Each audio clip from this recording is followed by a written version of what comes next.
Welcome to the world of probiotic foods. This is Cultured Food Life with your host, Donna Schwenk. Welcome, everybody. Thanks for joining me this week. And we're going to have a discussion about some of the problems with female hormones and what's really happening in our bodies. And not just for females, but men can get bladder infections too, UTIs. But it's more common in women. And we're going to learn to understand how the bacteria works in the body. And most women will experience that burning urgency or that sense of pain in their urinary tract infection sometime in their lifetime. That's just something that most everybody goes through. And although men can suffer from these infections, the occurrence is really much less frequent, due to anatomical differences. And if you experience some kind of discomfort when you urinate, you most likely have some kind of an infection. And there are two types of infections that commonly affect these areas: urinary tract infections, which are called UTIs, which are also, there's also bladder infections and yeast infections as well. And although some of these are different conditions, some of the symptoms and causes and prevention methods are similar. So I want to talk to you about them. Bladder infections often cause a frequent urge to urinate, and they have a burning sensation during urination or a bloody, cloudy, or pungent smell that you'll notice when you're going to the bathroom. And while a yeast infection may include pain when urinating, you'll also experience pain and itching in that infected area. And a vaginal yeast infection is often got a typical thick, milky discharge. So UTIs are normally treated with antibiotics. But what you really need to know is that if you do have to take an antibiotic, you need to replace that good bacteria that is wiped out by the antibiotics. That's a really important thing to remember, because often you'll get another one if you don't do this. Dr. Ann Stapleton, a professor of medicine at the University of Washington, stated, "When a UTI occurs, gut bacteria like E. coli takes up residence in the vagina and displaces good bacteria that normally live there. So UTI causes pain during urination and can lead to back pain, fever, bladder infections, and kidney infections. Women taking antimicrobial medications to combat these infections and the medications that wipe out all the bacteria, both good and bad. But for some women, that bad bacteria grows back to cause a reoccurring UTI. So probiotics help to restore the natural bacteria environment to make it really hard for the bad bacteria to come back and cause another infection." Now, I have seen this in myself and so many people.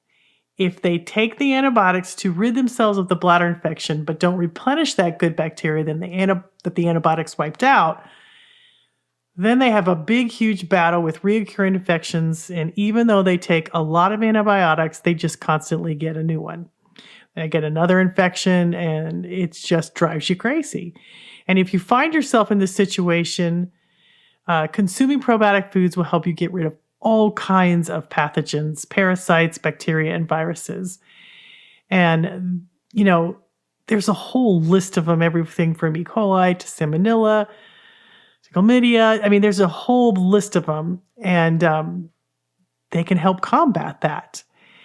And both of these types of bacteria can also cause all kinds of problems with bladder infections and really wreak havoc on your life.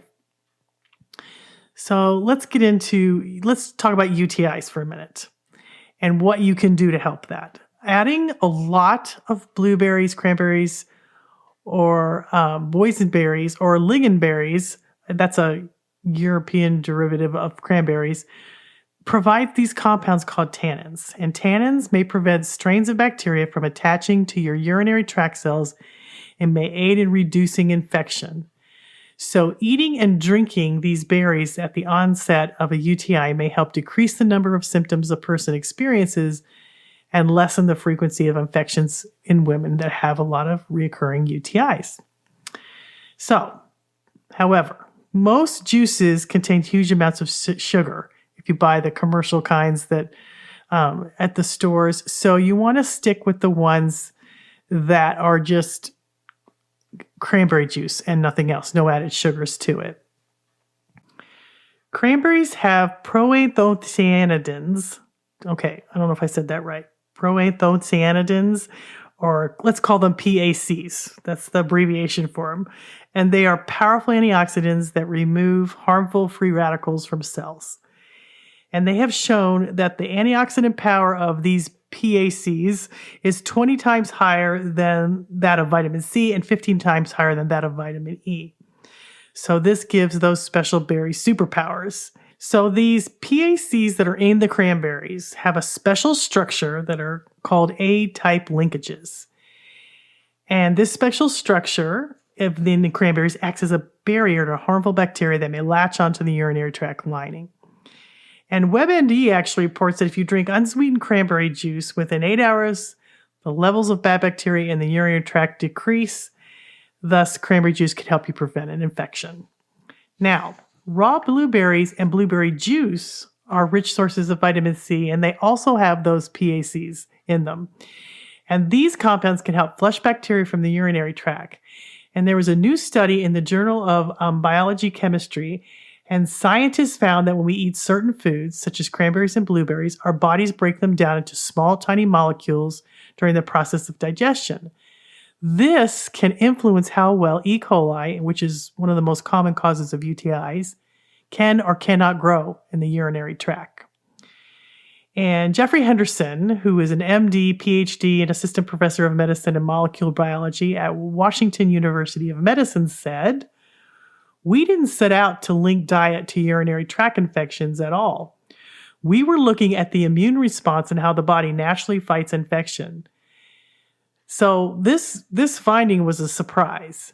Your body makes a protein called siderocaline, and it is known to control bacteria growth, and it shows up in the urine of people with UTIs. It's like the body's first responder.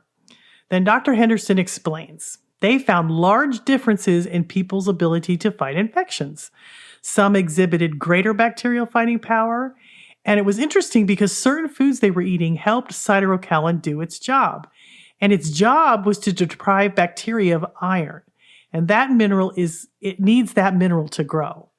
So siderocaline uses these dietary compounds as molecule grips to bind to iron and keep it away from the bacteria. And Dr. Henderson said, if you can keep iron away from bacteria, you can prevent it from growing. So blueberries, cranberries, and tea, along with fermented milk products, top the list of those foods that it can help process the food you eat into more of these bacteria-busting compounds, which I think is super cool. Okay, let's talk about yeast infections. Yeast infections occur when too much of the fungus known as Candida builds up and gets out of control. In women, bacteria normally colonizes the vagina and keeps Candida and yeast infections under control. And there are 5 known vaginal bacteria, and many of them are related to lactobacillus, or a species of that. And they produce lactic acid, which lowers the pH, and that creates a hostile environment for pathogens. When these bacteria are killed off by things like antibiotics, there becomes a big, huge void of empty space. So as soon as Candida sees that, they have room to spread out and grow, they take over.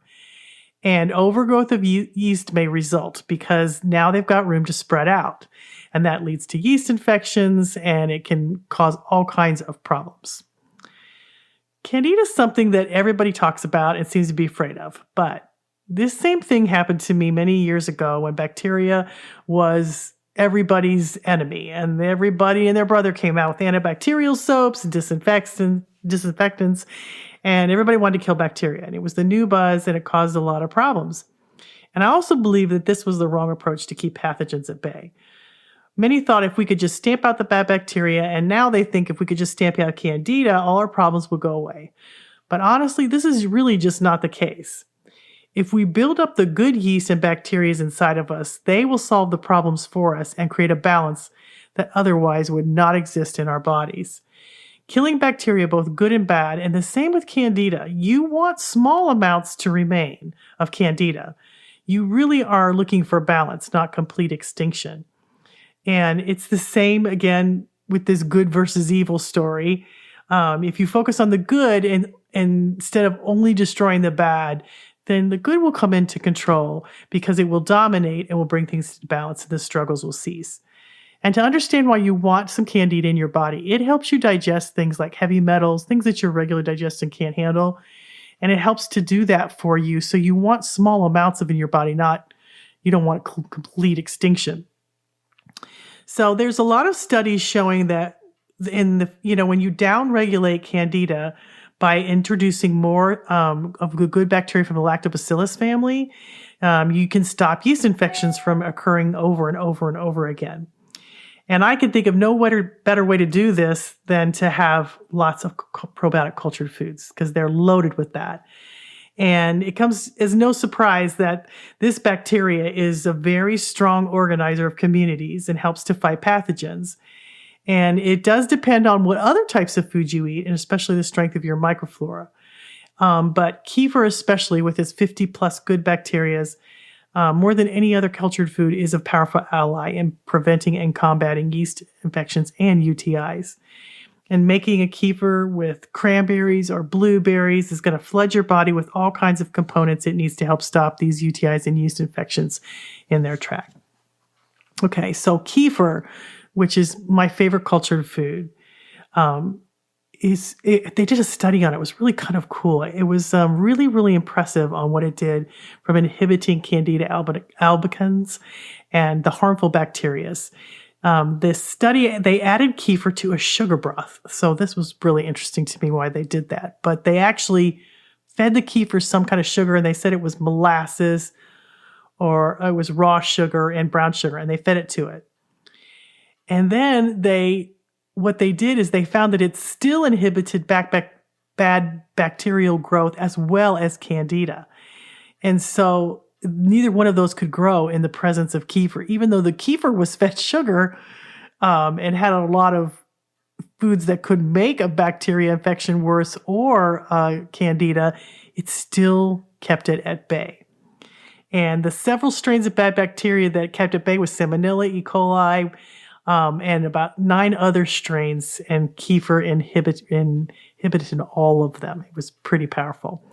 And I will put that research link in the link below so you can see it, because it's kind of interesting. A lot of people avoid cultured foods, especially kombucha, when they have an overgrowth of candida. They believe that they will make the condition worse. And often when you first start taking it, you'll get symptoms like you're getting a yeast infection. And what's happening is that the body's ridding itself of yeast, and often it will feel like it's getting worse, but it's actually getting better.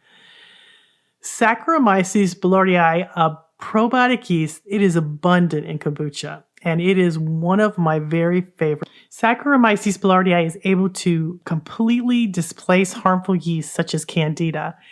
And it's the coolest probiotic. I'm telling you, it has the most research of any probiotic. I think it's got like 60 years of research.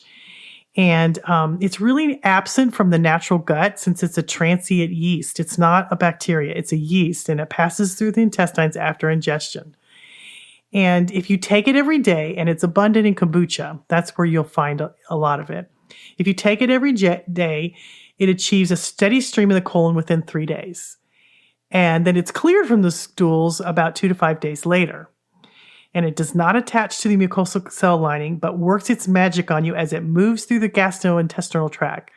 And what happens is, when this Saccharomyces boulardii is present, it inhibits toxins from binding to intestinal receptors, and it steals the metabolites it needs to survive.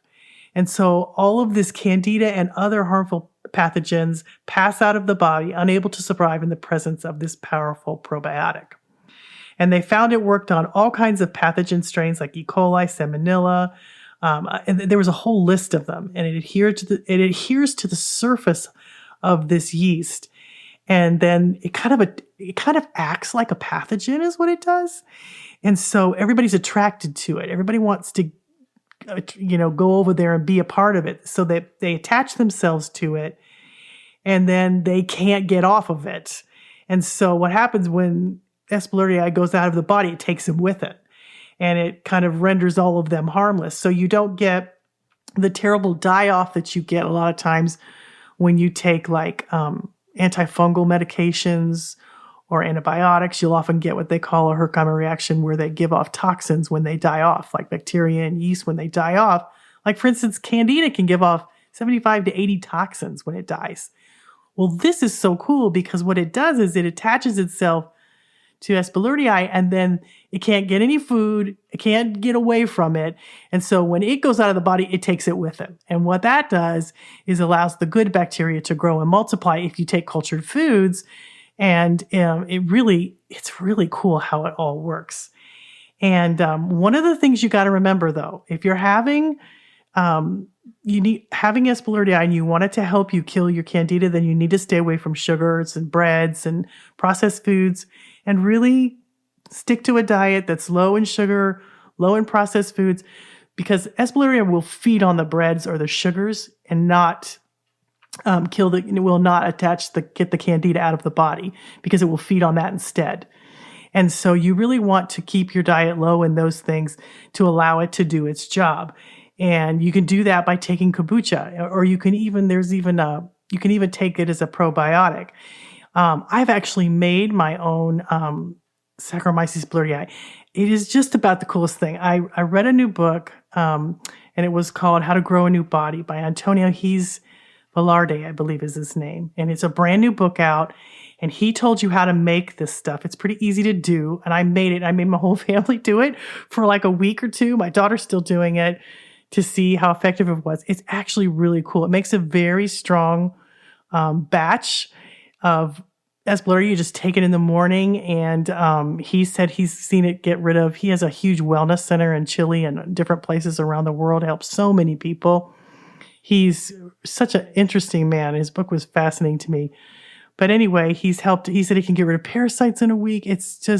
But it's more powerful the way that he has you make it. You basically are fermenting it yourself. Since I didn't write the book, I didn't want to share the recipe right here, but I encourage you to go get his book. I think it was only $1 on Kindle on Amazon right now. So it has that recipe. And you can also use Saccharomyces boulardii and things to make other foods too, that I thought was fascinating. And so we all tried it. I think it's pretty powerful. I think it does what he says. And I enjoyed reading all the research he has on it. And I think it's one of the best probiotics out there because it can't be killed by antibiotics because it's a probiotic yeast. And I think it's one of my very favorite probiotics because it works so effectively. So when you have S. boulardii, it also produces antifungal qualities.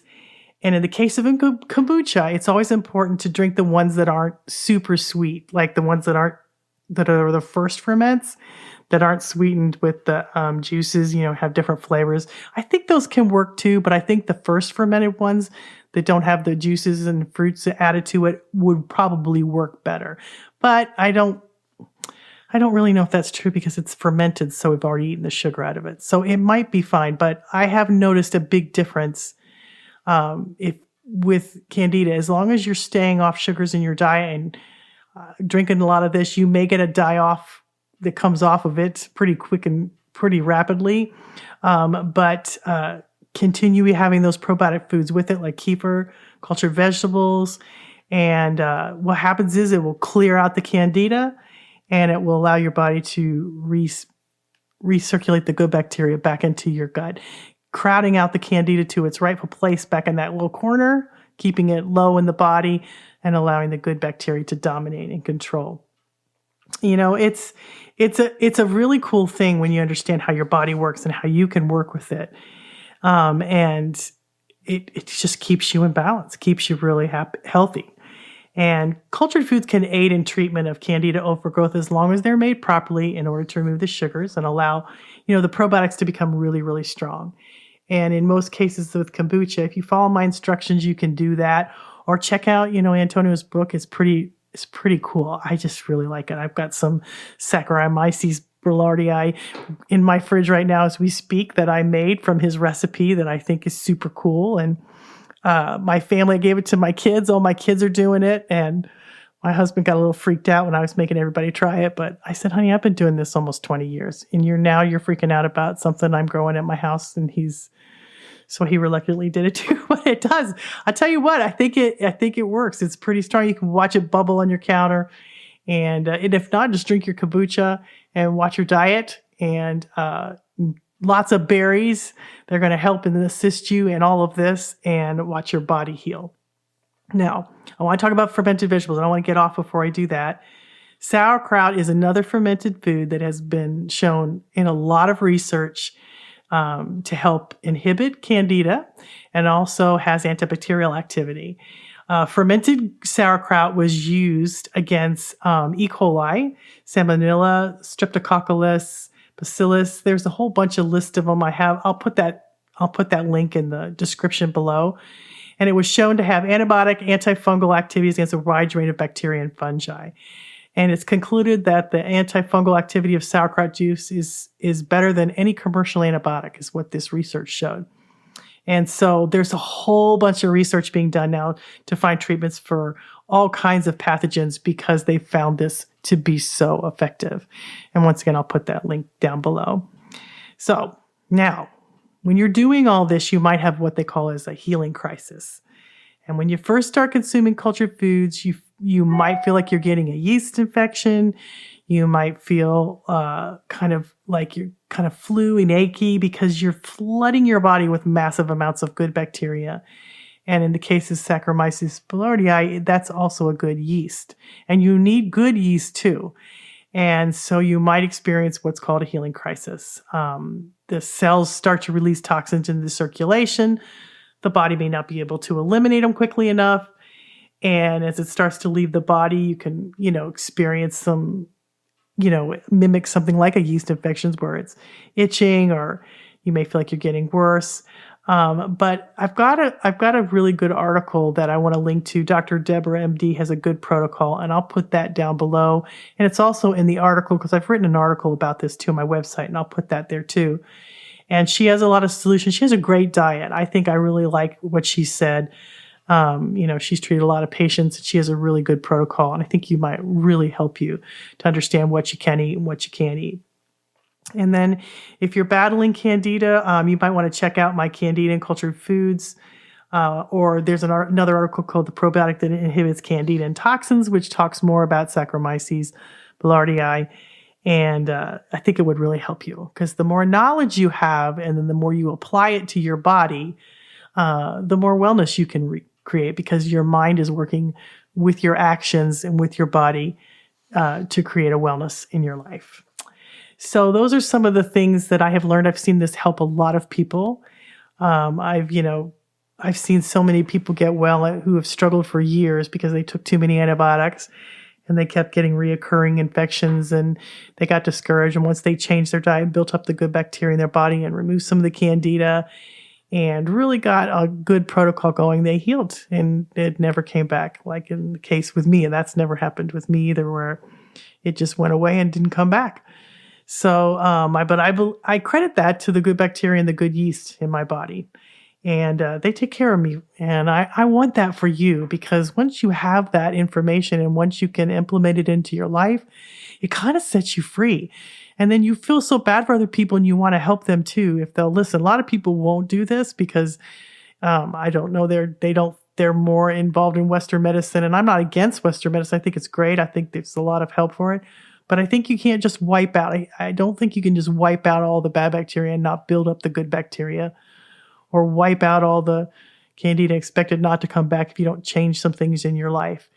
I saw a good quote the other day that said, before you ask somebody if they want to heal, ask them if they're willing to give up the things that made them sick. And I thought that was very, very true because lots of times it's your body crying out for help. It's letting you know that something that you're doing, something that's, you're eating or a lifestyle that you have is harming you. So it's giving you warning signs so that it can heal. And once you start to understand that, you can heal and you can really set yourself free from having these types of infections. And if you do have one, then you know what to do, which is just a godsend. It's a wonderful thing. So I hope this has helped you. Make sure you check out the links below in the article. It'll give you more information and more details so you don't have to try to remember everything. And thanks for listening, guys. And I hope that this will speed you on your way to healing. And you will have a wonderful week. We'll see you next Tuesday.